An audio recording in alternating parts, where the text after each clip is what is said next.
It is my honor and pleasure to be tasked to introduce our keynote speaker tonight. He serves as the Director of Scientific Programs at Health Security Partners, a nonprofit organization based in Washington, D.C., and dedicated to building local capacity for health security globally. His training is in molecular biology and biochemistry, and he holds a PhD from Johns Hopkins University. After conducting bench research for a few years, Dr. Prasad moved to the field of global health security, working through a number of nonprofit organizations to strengthen laboratory and health security capacity. He has been supporting partnership to prevent, detect, and respond to emerging global threats in the Philippines and across the Asian region since 2006. Dr. Prasad and HSP have been a partner of BRAP since the very beginning, working on multiple efforts to strengthen biosecurity systems in the Philippines. With that, we welcome our keynote speaker for the BRAP 5th founding anniversary, Dr. Prasad and Kuduvalli. Good evening. This is Prasad. Thank you for that wonderful introduction. Let me quickly share my screen and then we can go from there. Let me start by saying that it's a great honor to be speaking to all of you on this very important occasion, the 5th founding anniversary of BRAP. So I wanted to start off by wishing everyone at BRAP a happy 5th founding anniversary, particularly the BRAP board, with whom we've been working very closely, as well as all of the 600 members, I'm told, around the country. Congratulations, this is a great day, and we wish you the very best from Health Security Partners for the next 5 years and beyond.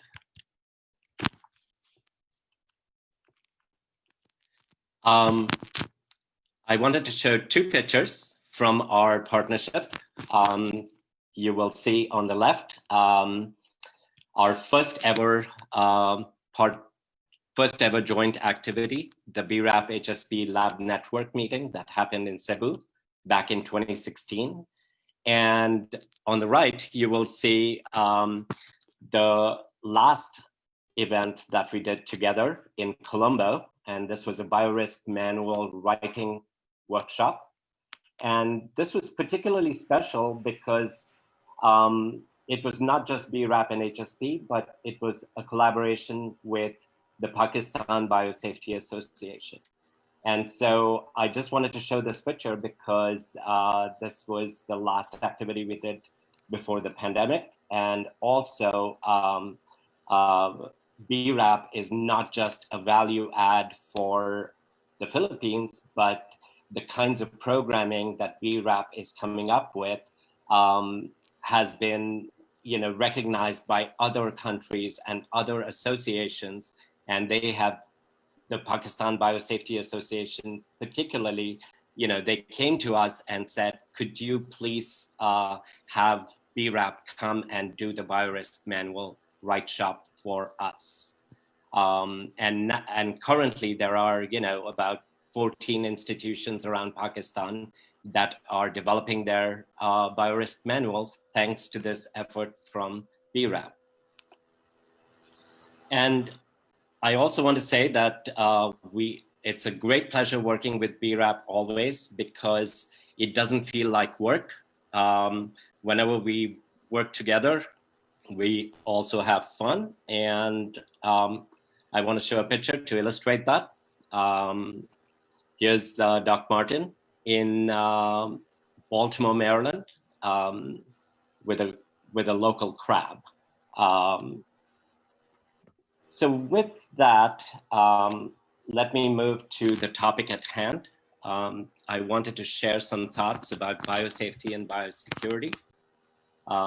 What does it look like now, and what is it going to be post-pandemic? In particular, I'd like to talk about three questions. How has the pandemic affected biosafety and biosecurity? Which seems quite obvious, but it's worth taking a look at. What are the current needs? And what are we going to do next and after the pandemic? And all of the investments that we are currently making into biosafety and biosecurity systems, how can we use all of that and leverage that to build better systems for the future? And I should say that what I'm sharing with you today is not just my, my thoughts. This is thanks to the contribution of all of our partners around the world with whom we are working. They are the ones who are coming up and talking to us about what is needed, where are the gaps, how can we do things better? And so this is sort of a collection of their ideas and opinions. So pre-pandemic, this is what the National Diagnostic Network looked like for most countries, with a national reference lab and a few subnational labs that would jointly work together to meet the diagnostic needs of the country. And so you can see there are just a handful of labs in each country that were prepared to deal with a high-risk pathogen. And this is what it looks like now in many countries and most countries, where pretty much every lab that is available is being tasked to start testing. And I can tell you that in some countries, even animal health labs have been called in, and they are able to do real-time PCR. And so you have animal health sector, you have the private sector, of course, and you also have university labs joining the human health labs around the country. So what does this mean? Let's take a look at a few examples. I was told that in the Philippines, there are now more than 80 labs and more coming online.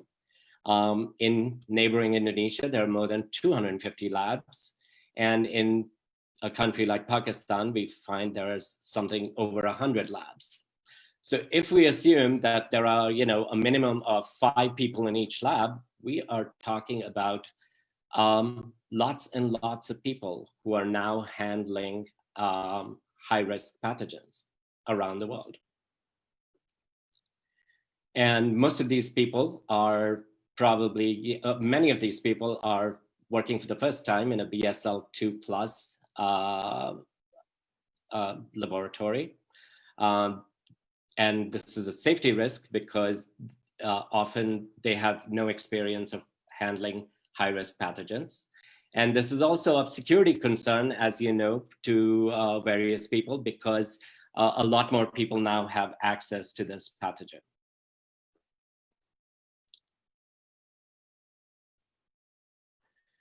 One of the immediate needs, of course, is rapid training. And, for these labs don't really have a biorisk officer, but let's say a biorisk POC for lab technicians and also for lab managers and supervisors who are managing the whole thing. Several organizations, I think a lot of biosafety associations or BioRisk associations are conducting training programs, including BRAP, and most of these are virtual. In addition, where possible, we are also in a couple of places supporting in-lab mentorship, so that if a lab wants to start doing molecular testing, then 1 or 2 technicians from that lab go to a lab that's already testing, and they learn one-on-one, and then they come back and set up their lab and get ready for testing. Of course, there is a need to network all of these people with labs that are more experienced. And there is also a lot of need for continuing education to keep these people updated on safety and security issues. For some of the questions that we are getting from the labs that are engaged for surge capacity, they want to know how they should hire new people so that they are reliable from a safety perspective and from a security perspective. There's also interest in some cases where they want to control access to the pathogen for the new people because they don't have experience. And so how do they set up systems within their lab in order to do that?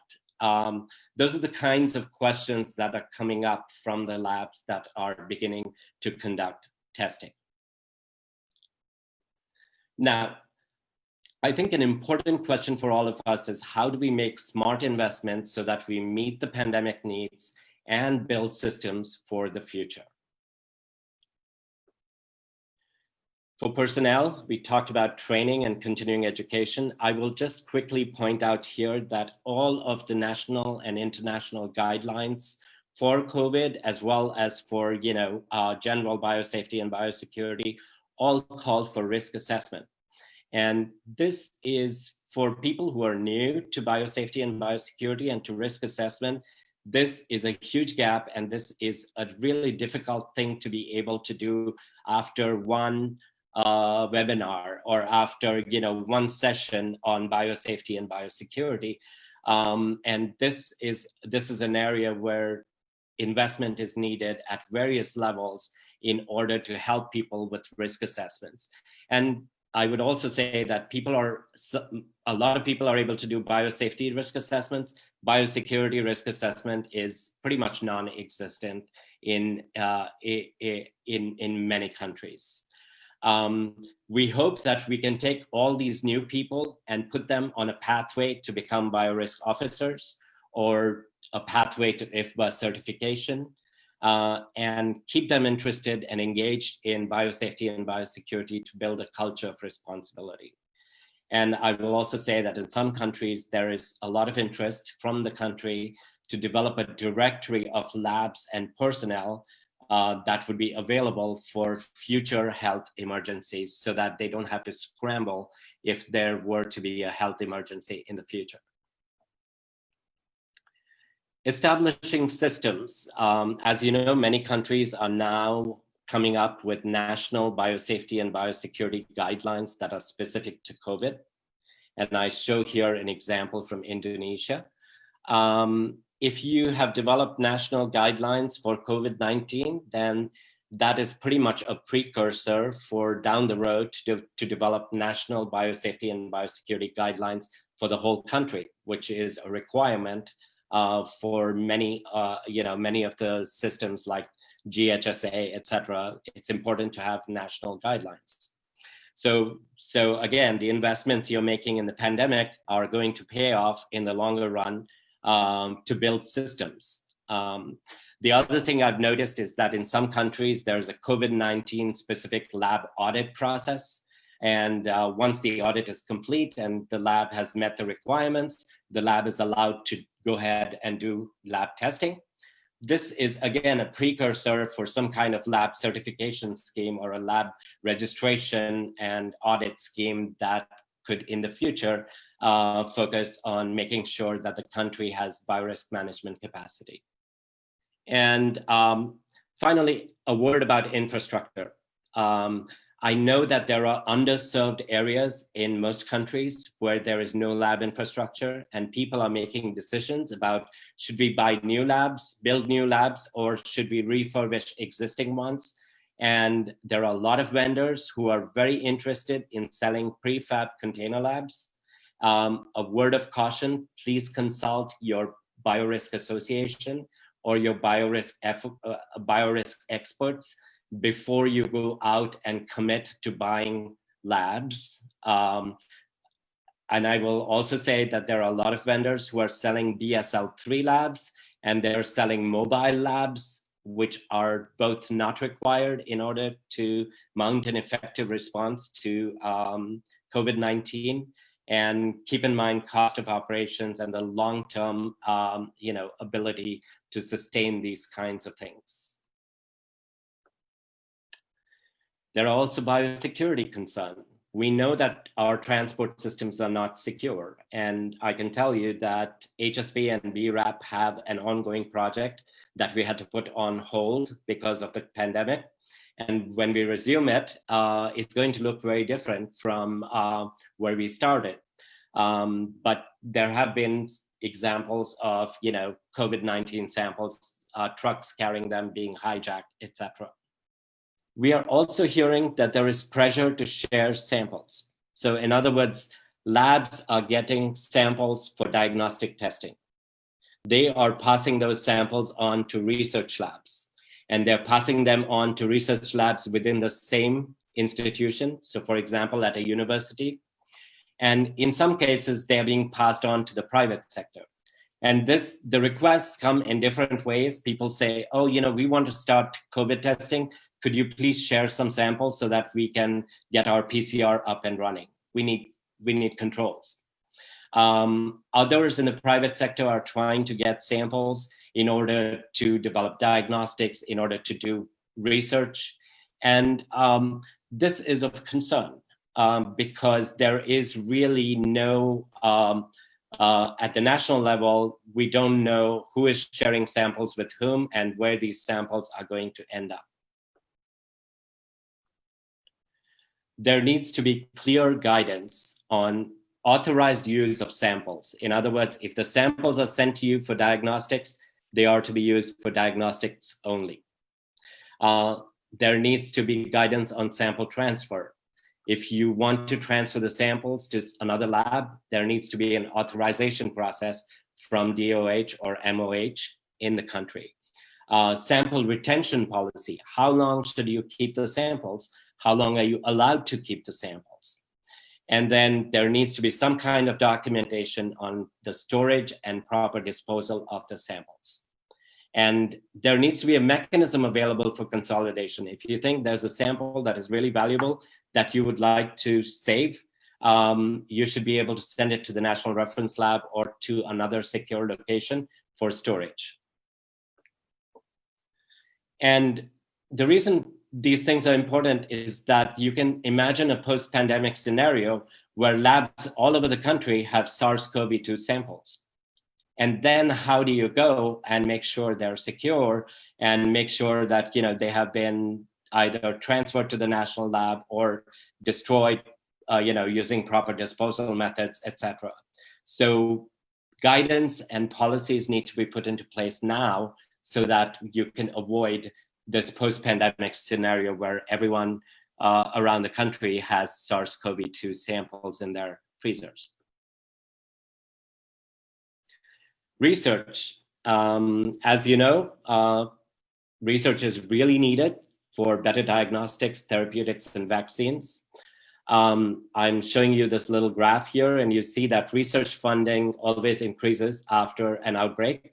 And you can see the increase after SARS, after MERS, and now with COVID. This is funding for coronavirus research. And a lot of these sources are private sources of funding. So nobody really knows anything about them until the research lab either publishes a paper or they file for a patent. That's when you realize that they have been working on SARS-CoV-2 and they have been doing all these things with it. So that is of concern. Virus propagation, as you know, is both a safety concern and a security concern. And research, a lot of research requires that. Also, any modification to the virus, like trying to build chimeras or etc., or introducing the virus into new hosts and other conditions that those of you who know about dual-use research of concern know that these are the kinds of research that are of concern for the community and for the country. And so research, there's a lot of research going on that we don't know about, and there's a lot of research that could be of concern. And then, of course, down the road somewhere, there will be greater increase in virus hunting projects, as I call them, increased coronavirus and bat surveillance. That's going to happen globally. How does one do that responsibly? These are some of the questions that we are facing and we're going to face. And I just want to quickly say that there needs to be oversight of research at the national level, at the institutional level, at the individual level. Research is absolutely needed. It's really important. And we need to encourage it as much as we can, but at the same time, we need to be careful. And I think, for organizations like BRAP, now's the time to raise researcher awareness. And if they're going to propose a SARS-CoV-2 project, how do you do a risk assessment and mitigation for it? Now's the time to strengthen IBC or institutional biorisk committees so that they can review such proposals and they can have oversight mechanisms. If there are funding agencies that are looking to fund coronavirus research, they should also be prepared to do review. And then there, of course, there isn't anywhere in the world, there isn't good national guidance for dual use research of concern. There is some guidance, including in the US, but we don't think it is adequate or, that it is, for example, it doesn't cover SARS-CoV-2 because it's not a select agent. And then there needs to be, at some point down the road, there needs to be a national mechanism for review of such proposals that of research that involves dual use research of concern, research that is risky. Finally, we're always told to look at the silver lining in the cloud, and we have started using virtual platforms like never before. And I call on everyone to start using this technology to stay in touch with your counterparts. That applies to BRAP, as well as to the members of BRAP, and also for BRAP and other associations to reach more members. For example, the APPA conference, the Asia Pacific Biosafety Association conference, the regional conference that happens every year, as well as the BRAP annual conference, I would recommend, and we hope that at least part of that can be virtual or it can be live streamed, so that a lot more people in the future can benefit from these kinds of events.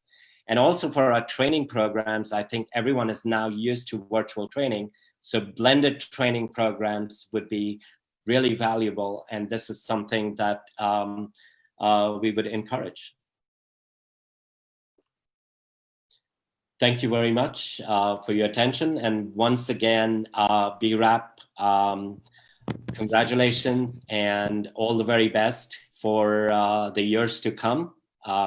Thank you for this opportunity to address the audience. Thank you, Dr. Prasad, for yet another moving talk that calls for action. BRAP and PAMET members now have something to think about for the betterment of ourselves, our institution, our families, our environment, and of course, our country. BRAP is so fortunate to have a partner, collaborator, mentor, and a friend in you, Dr. Prasad. Again, our utmost gratitude for being our keynote speaker tonight. Thank you.